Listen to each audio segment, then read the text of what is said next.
Hello dear students, it's me Ram Pawar and I am here to teach you mathematics. Today we are going to continue our exercise 2.2 of chapter number 2 of class 8.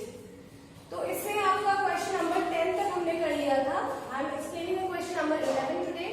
Question number 11 है आपका Baichung's father is 26 years younger than Baichung's grandfather. जो बाइचुंग के पिता है वो बाइचुंग के दादाजी से 26 साल क्या है छोटे हैं and 29 years older than Bhaichung और वो बाइचुंग से 29 साल बड़े हैं. ठीक है, तो the sum of the ages of the three, इन तीनों की अगर एज को आप जोड़ देते हैं तो ये आ रहा है 135 years. आपको ये बताना है कि इन तीनों की एज अलग अलग अगर आप निकालेंगे तो कितना होगा. ठीक है, तो सबसे पहले हम क्या करते हैं, हम बाइचुंग के सबसे पहला रिलेशन दिया हुआ है आपको. Bhaichung's father is 26 years younger than Bhaichung's grandfather and 29 years older than Bhaichung. तो सबसे पहले आप बाइचुंग की एज मान लेते हैं. ठीक है, तो ये क्वेश्चन नंबर 11. ठीक है, let the age of Baichung. ठीक है, let the age of Baichung आपका आ जाएगा कितना x years. आपने इसको ले लिया कि वो x years का है. ठीक है, तो इसके बाद किसकी एज आप निकालेंगे, बाइचुंग के फादर की एज निकालेंगे. Let the age of Bhaichung's father. ठीक है,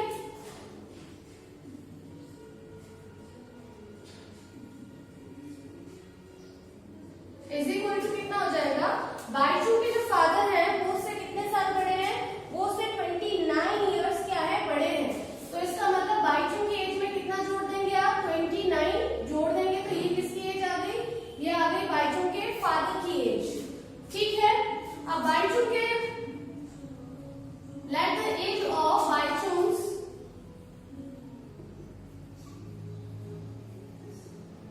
ग्रैंडफादर. जो बाइचुंग है उसके जो दादाजी हैं उनकी उम्र कितनी है. जो बाइचुंग के दादाजी हैं देखिए वो क्या है, Bhaichung's father is 26 years younger than Bhaichung's grandfather. मतलब कि बाइचुंग के दादाजी बाइचुंग के पिताजी की उम्र से कितना 26 years बड़े हैं. ठीक है, तो बाइचुंग के पापा की एज ये थी. ठीक है, इसमें आप क्या ऐड कर देंगे, इसमें आप 26 years ऐड कर देंगे. ठीक है, ये किसकी उम्र बन गई, ये बाइचुंग के दादाजी की उम्र बन गई. ठीक है, अब इसको थोड़ा सॉल्व कर लेते हैं. ये बन गया x प्लस इन दोनों को अगर आपने ऐड किया तो ये बन गया 55. ठीक है, तो आपके पास ये तीनों एजेस आ गई हैं. पहली बाइचुंग की एज x years है, बाइचुंग के फादर की एज x प्लस 29 है. ठीक है, और बाइचुंग के दादाजी की उम्र कितनी है, x प्लस 55. ठीक है,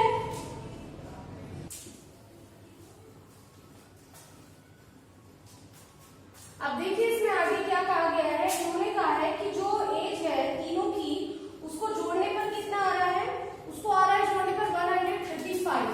ठीक है, तो अकॉर्डिंग टू क्वेश्चन पहली एज कितनी है, बाइचुंग की एज है. ठीक है, फिर उसके फादर की एज कितनी है, x प्लस 29 है, और उसके ग्रैंडफादर की एज कितनी है, x प्लस 55. और इन तीनों को जोड़ने पर कितना आता है, 135 आता है. इसको आप सॉल्व कर लेंगे यहाँ पर और यहाँ से आप x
Ravi's age will be, Ravi की एज कितनी हो जाएगी?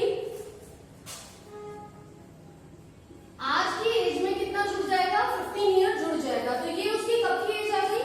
ये उसकी आ चुकी है 15 साल बाद। रवि कितने साल का हो जाएगा? x प्लस 15 ईयर्स का हो जाएगा। ठीक है, अब इसके बाद आपको बोला गया है कि Ravi's age will be 4 times his present age। आपको क्वेश्चन में बोला गया है कि रवि की जो अभी की जो 15 इयर्स बाद की जो एज है वो किसके इक्वल है? उसकी प्रेजेंट एज के 4 टाइम्स के इक्वल है। ठीक है, तो आप क्या करेंगे? यहां से आपके पास ये स्टेटमेंट आ गया है। ठीक है, यहां से आप क्या करेंगे? x की वैल्यू निकालेंगे और जब आपकी x की वैल्यू हो जाएगी तो आपकी रवि की प्रेजेंट एज आ जाएगी। आप स्टेटमेंट लिख दीजिएगा लास्ट में that Ravi's present age is equal to जो भी आपका x का वैल्यू आएगा इतना ही है। ठीक है, तो ये आपका क्वेश्चन नंबर कौन सा हो गया है? 12 हो गया है।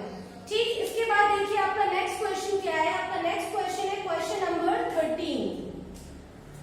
नेक्स्ट क्वेश्चन देखेंगे, क्वेश्चन नंबर 13 है a rational number is such that, एक रेशनल नंबर आपको दिया गया है कि when you multiply it by 5.2, इस नंबर को जब आप 5.2 से मल्टीप्लाई करते हो और मल्टीप्लाई करने के बाद जो आपको प्रोडक्ट आता है वो क्या है? उसमें अगर आप 2/3 ऐड कर देते हो तो ये क्या बन जाता है? The product you get is -7/12। तो जो आपका आंसर आता है वो -7/12 आता है। आपको ये बताना है कि ये रेशनल नंबर क्या होगा। तो जो रेशनल नंबर्स होते हैं फ्रैक्शन की तरह लिखे जाते हैं, अपॉन की फॉर्म में लिखे जाते हैं। ठीक है, तो सबसे पहले आप क्या करेंगे? रेशनल नंबर मान लेते हैं। ठीक है, तो आप लिख देंगे लेट द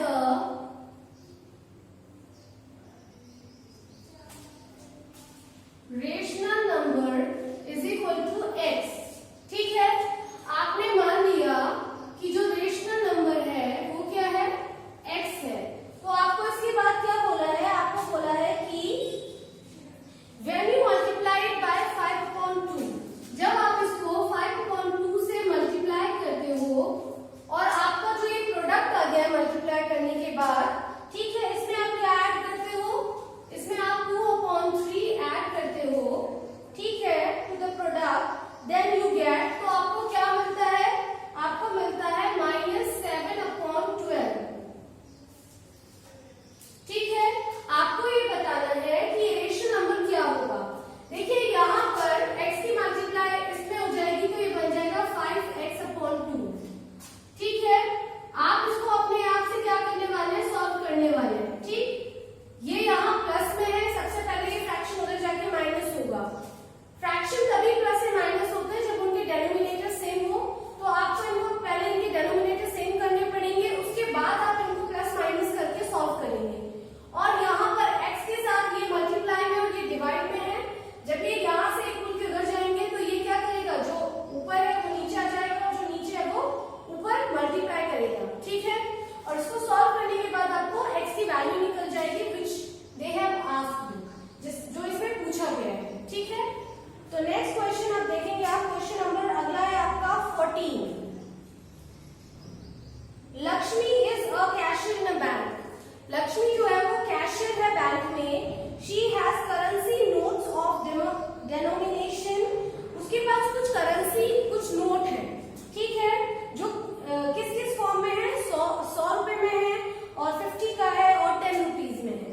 ठीक है, the ratio of the number of these notes is, जो ये नोट्स दिए गए हैं इनका रेशियो दिया गया है, इनके नंबर्स का रेशियो। ठीक है, इनकी अमाउंट जो रही होगी उसका क्वांटिटी का रेशियो दिया गया है 2:3:5।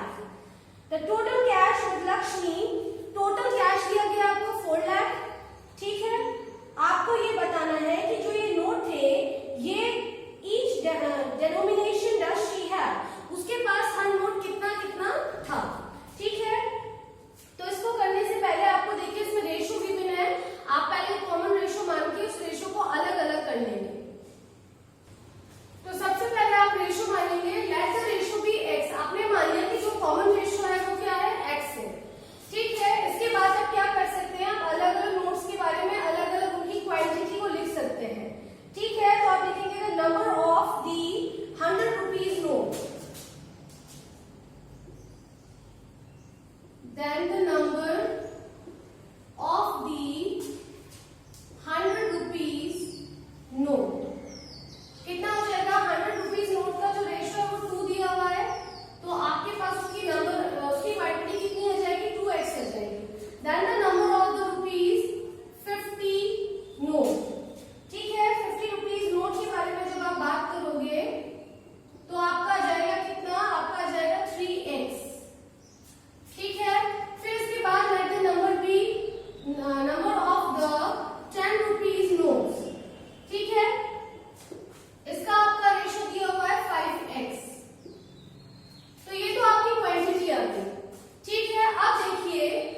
कॉइन है। ठीक है, आपको ये बोला गया है the number of 2 rupees coin is 3 times the number of 5 rupees coin. जो 2 रुपीज के कॉइन की जो अमाउंट है वो 5 रुपए के कॉइन के अमाउंट की क्या है, 3 टाइम्स है। ठीक है, तो सबसे पहले आप क्या करेंगे, आप सबसे पहले लेट कर लेंगे, let the number of coin of 5 rupees. ठीक है, 5 रुपीज के कॉइन की आप क्या कर लेंगे, सबसे पहले अमाउंट लिख लेंगे, दैट इज एक्स। ठीक है, तो आपकी लेट द नंबर, देन आपका 3 रुपीज के कॉइन का अमाउंट क्या आ जाएगा, इन्होंने कहा था कि कितना है इसका, the number of 2 rupee coin, तो आपका 2 रुपी का जो कॉइन है, ठीक, उसकी जो अमाउंट है वो कितनी है, वो 5 रुपी के कॉइन की अमाउंट की कितनी है, 3 टाइम्स है। तो ये हो जाएगा 3 इंटू एक्स। ठीक है, इन्होंने बोला है कि आपके पास टोटल कॉइन्स कितने हैं, 160 है। अब देखिए 160 में कुछ 2 रुपए के कॉइन होंगे, कुछ 1 रुपीज के कॉइन होंगे और कुछ 5 रुपीज के कॉइन होंगे। ठीक है, अब 5 रुपए के कॉइन तो एक्स है, ठीक है, 2 रुपीज के कॉइन क्या है, 3x है, तो 1 रुपए के कॉइन कितने हुए, 160 में से आप क्या माइनस कर दीजिए, दोनों माइनस कर दीजिए, आपको पता चल जाएगा कि एक जो 1 रुपए के कॉइन है वो कितने होंगे। ठीक है, तो आप वही करने वाले हैं, आप लिखेंगे then the number of the coin of ₹1, that will be 160 minus x plus 3x। ठीक है, इन दोनों को आप क्या करेंगे, ऐड कर देंगे और इसमें से माइनस कर देंगे, आ जाएगा 160 माइनस 4x। ये आपका क्या आ गया, ये आ गया आपका 1 रुपी कॉइन की अमाउंट आ गया। आपको इतने कॉइन्स जो है वो 1 रुपए के हैं। अब टोटल जो हो रहा है, टोटल अमाउंट कितना दिया है आपको, ये बिल्कुल वैसा ही क्वेश्चन है जिससे पहले आपने किया था। टोटल अमाउंट है आपकी 300 रुपीज। अब देखिए मैंने आपको बताया था कि अमाउंट जो होती है वो क्वांटिटी से मल्टीप्लाई करने के बाद टोटल अमाउंट बनाती है। ठीक है, तो 5 मल्टीप्लाई एक्स, टोटल अमाउंट क्या बनेगी, 5 मल्टीप्लाई करेगा x से plus 2 multiply 3x plus 1 multiply 160 minus 4x, और ये बन जाएगा 300 के इक्वल। ठीक है, इसके बाद इसको सॉल्व कर लेंगे, ये आ जाएगा 5x, ये आ जाएगा 6x, ये 1 है, यहाँ पे ब्रैकेट से बाहर 1 मल्टीप्लाई कर रहा है।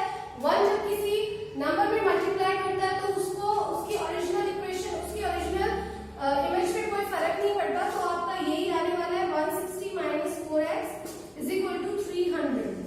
आप इसको सॉल्व कीजिएगा। ठीक है, सॉल्व करने के बाद x का वैल्यू निकालिएगा। जब x का वैल्यू आ जाएगा तो आपको ये पता चल जाएगा कि 5 रुपए के कितने कॉइन्स होंगे। ठीक है, आपको 2 रुपीज के कॉइन निकालने हैं तो उसकी मल्टीप्लाई 3 में कर दीजिएगा, और आपको 1 रुपए के कॉइन निकालने हैं तो उसको 160 से टोटल को माइनस कर दीजिएगा। तो ये तीनों स्टेटमेंट क्या होंगे, लास्ट में दोबारा से क्या होने वाले, रिपीट होने वाले हैं। ठीक है, तो आपको क्या करना है, you have to complete this exercise till question number 15 and we will proceed the next exercise in the next video. Thank you so much.